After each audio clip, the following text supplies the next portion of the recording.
Jurassic Park. Perhaps the most definitive dinosaur movie ever. Putting aside its lackluster sequels, there are few other movies that come to mind that conjure quite the same level of awe and danger when it comes to dinosaurs. If you've seen my other Paleo Corner episodes, you know I like to bash it for its inaccuracies, but really, it's one of my absolute favorite movies. However, today, I'm taking the hammer to Spielberg's classic once again. Today, I'm going to dissect possibly the most inaccurately depicted dinosaur of all within the movie's repertoire of prehistoric fauna. Not only is it the worst depiction of this animal within the movies, it's possibly the worst depiction of the animal ever. No, it's not the T-Rex nor the oversized velociraptors. It's a dinosaur whose depiction is so bafflingly inaccurate it makes you wonder just what in the heck was Henry Wu smoking in that lab of his. So without any further faffing about, let's get into discussing all of the hideous problems of this animal in the movie and the reality of how it may have been in real life. Let's talk about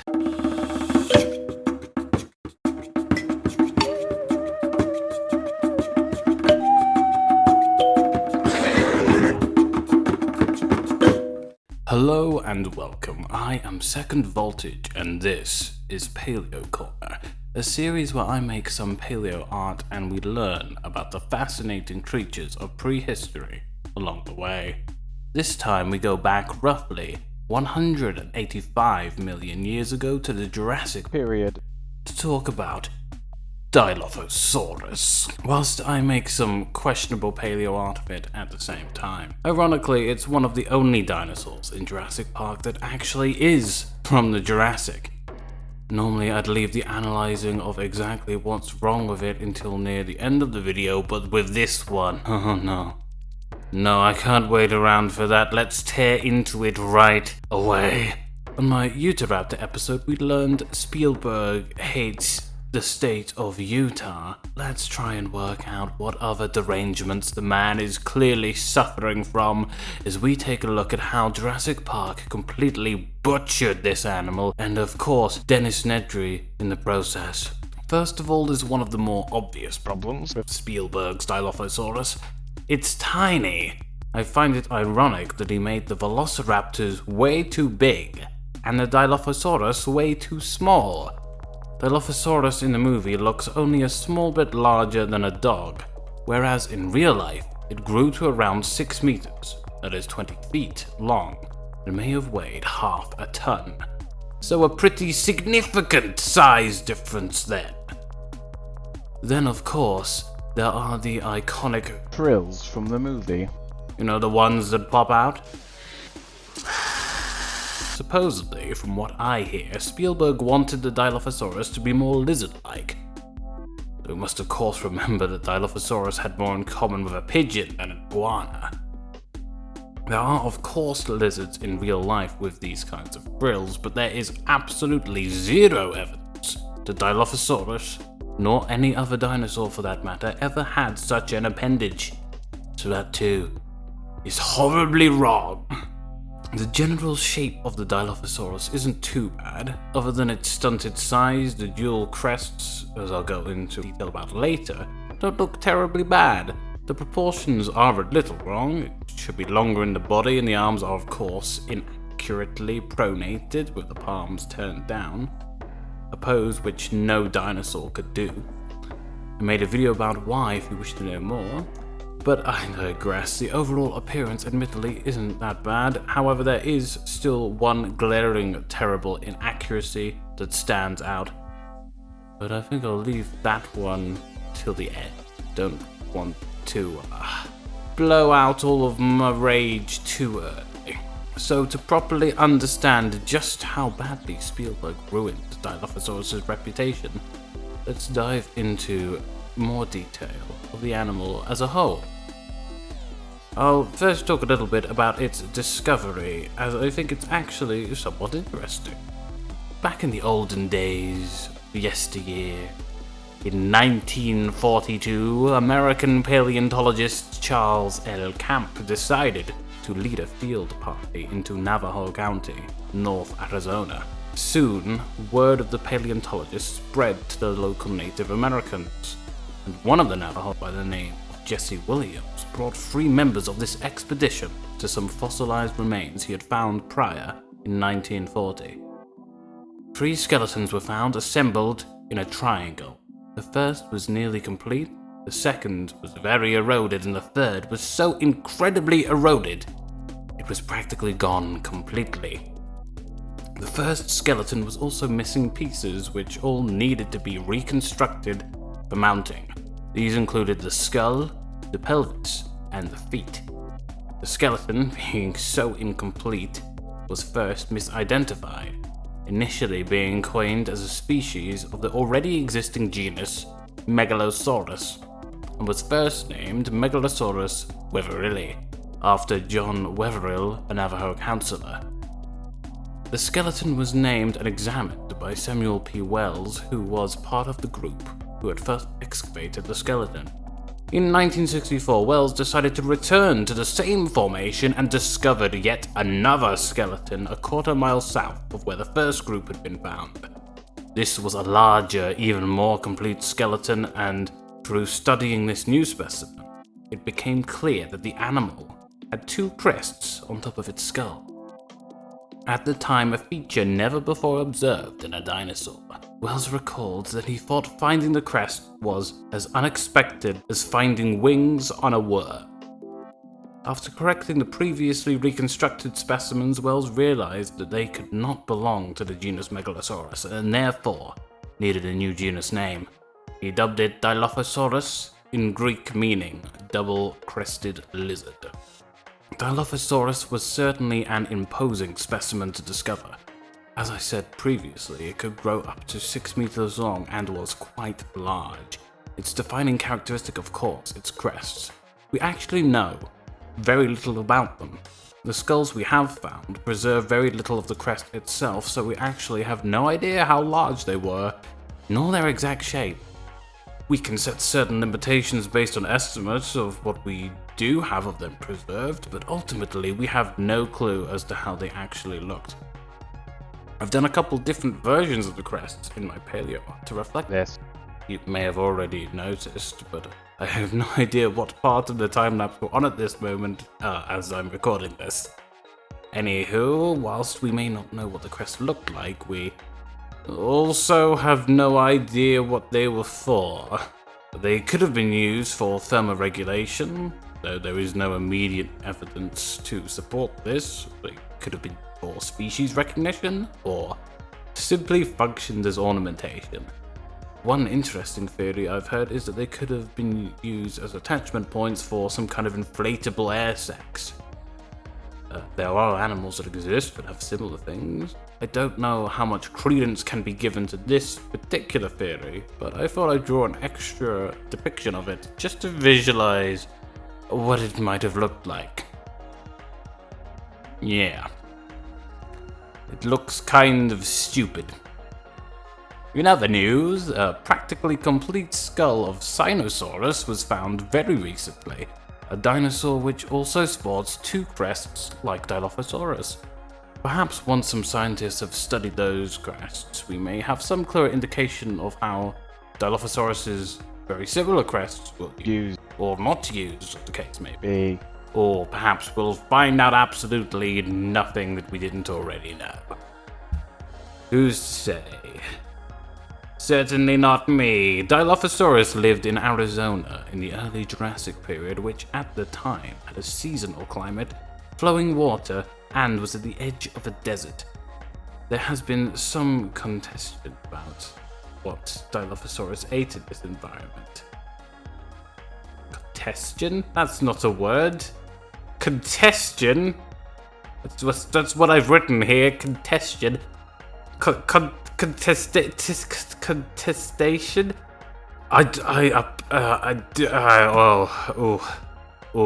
This is what you get when you record things too late in the evening. Basically, people have different opinions of what Dilophosaurus may or may not have eaten. Ultimately, we don't know, but it seems likely that it was somewhat similar to Spinosaurids in that it had the capability to hunt and catch both terrestrial and aquatic prey. This is not to imply that it spent a lot of time in the water, only that it seems like it could have been capable of going fishing if it so wanted. It was thought at one point that it had a relatively weak bite, which led some to believe that Dilophosaurus was more of a scavenger. But this has been wildly contested over the years, and a recent 2021 study shows evidence that Dilophosaurus's bite may have been strong enough to puncture bone. Many believe it was the apex predator of its time, capable of taking down any of the Jurassic herbivores that lived alongside. Now, I'll just go into arm movement a little more here. I already linked my video earlier on why dinosaurs cannot pronate their hands. However, in the case of Dilophosaurus, more research was done to work out the full extent of its arm movement and precisely what they were or were not capable of. This study indicated that its arms were surprisingly more flexible than anticipated. The study concluded that Dilophosaurus could grip and hold small objects with two hands, could grip and hold objects in one hand, could seize objects close beneath the chest, bring an object to the mouth, could scratch the chest, belly, or half of the forearm, and do a weird swingy arm dance. And of course, like all dinosaurs, it could not pronate its arms. We also know a decent bit about the history of the holotype specimen, as it was identified to have endured many injuries and illnesses, yet survived for months or even years after receiving them. This indicated that Dilophosaurus was an incredibly hardy animal and was either able to improvise its hunting pattern to adapt to its injuries or endure long periods of fasting. Or perhaps it was cared for by other members of its species during this time. Its behavior is certainly present in other animals, especially humans, but there is no direct evidence that that was the case with Dilophosaurus.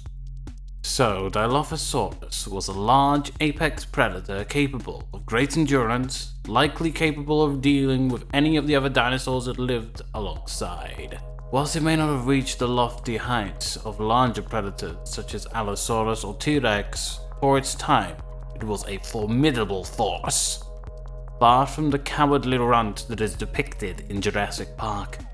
Which brings us back to the crux of the issue. What is probably the worst inaccuracy with Dilophosaurus in Spielberg's epic? Well, this blunder isn't so much Spielberg's as it is Crichton's, because this one is so bad that it's present in both the book and the movie. Crichton at least put some thought into the reasoning behind it. The Dilophosaurus in the novel as well is much more accurately depicted at a large size. In fact, it may have even been a bit too large in the book. This was at the time when it was believed Dilophosaurus had a rather weak bite. Crichton then wondered how such a large predator would take out its prey if not by its bite. So he invented the great lie that Dilophosaurus could spit venom.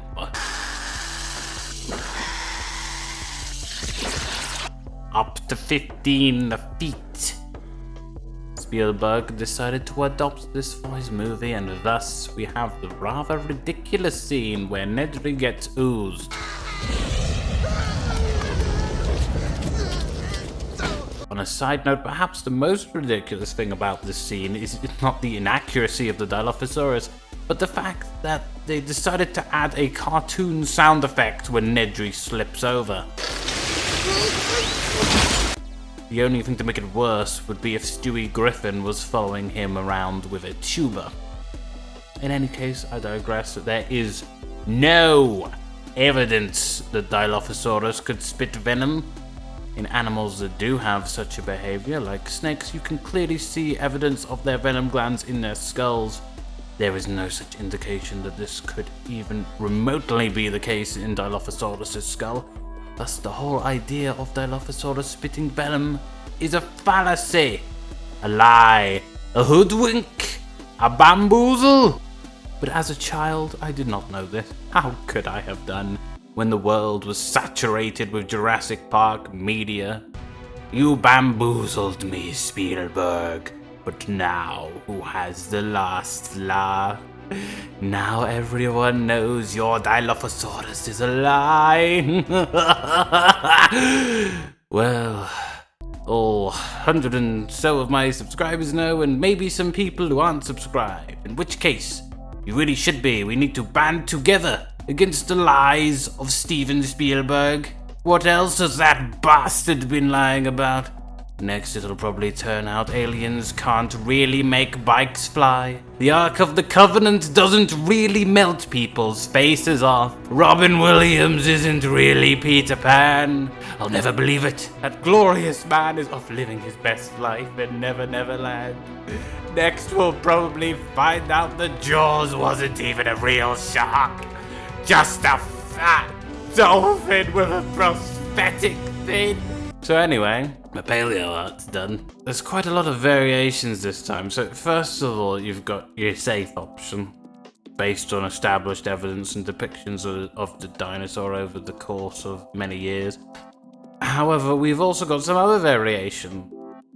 Ones with a larger crest. As I stated before, we don't actually know the full extent or the size and shape of the crest. So it could have been like this, or even a completely different shape. And this variation has some kind of air sacs or possibly saggy jowls on the neck like a turkey. I saw another paleoart of Dilophosaurus that kind of looked like this, so I thought I had a version of it of my own to illustrate that, whilst in some cases we have very well preserved dinosaur bones. Really can never tell exactly how much soft tissue was preserved on an animal. So even exaggerated ideas like this in some cases may have some merit. There are certainly all kinds of weird looking birds out there that can inflate their necks and chests and all sorts of stuff. There were probably at least some dinosaurs capable of similar things. Finally, I have some versions with feathers. We can't be sure whether or not Dilophosaurus had feathers at all. There's no direct evidence of this, but neither is there any direct evidence of them being scaly either. If I remember correctly, we have also found similar dinosaurs where there has been evidence, or at least spiny quills, so a feathered Dilophosaurus is not out of the question. From my research for this video, whilst there is still much room for speculation, the most accurate of these paleoarts may not in fact be the same one, but this one, with small amounts of quills and fuzz and a different shaped crest from how we had previously predicted. Though this of course could be completely wrong. It will be interesting to see if we ever find a truly fully preserved Dilophosaurus skeleton, whether or not there's any clear indicators as to if it looked like this, or like this, or like this. In any case, if we've learned one thing here, it's that Steven Spielberg is a pathological liar. And to his credit at least, despite all of his incredible inaccuracies, he does still make damn good movies. Thank you for watching. I sincerely hope you enjoyed this video, and if you did, consider either leaving a like or subscribing, or even better, do both. It really does help me out, and these videos take a good while to make, so it's always nice to know that they're appreciated. I've got links to my other content in the description, and there should be some nice YouTube video recommendations on screen for you now that the algorithm has picked for you. Anyway, hopefully I'll accrue a larger supply of caffeine so I can make these videos a little faster. See you all next time for my next episode of Paleo Corner or whatever other junk I happen to make. Adieu.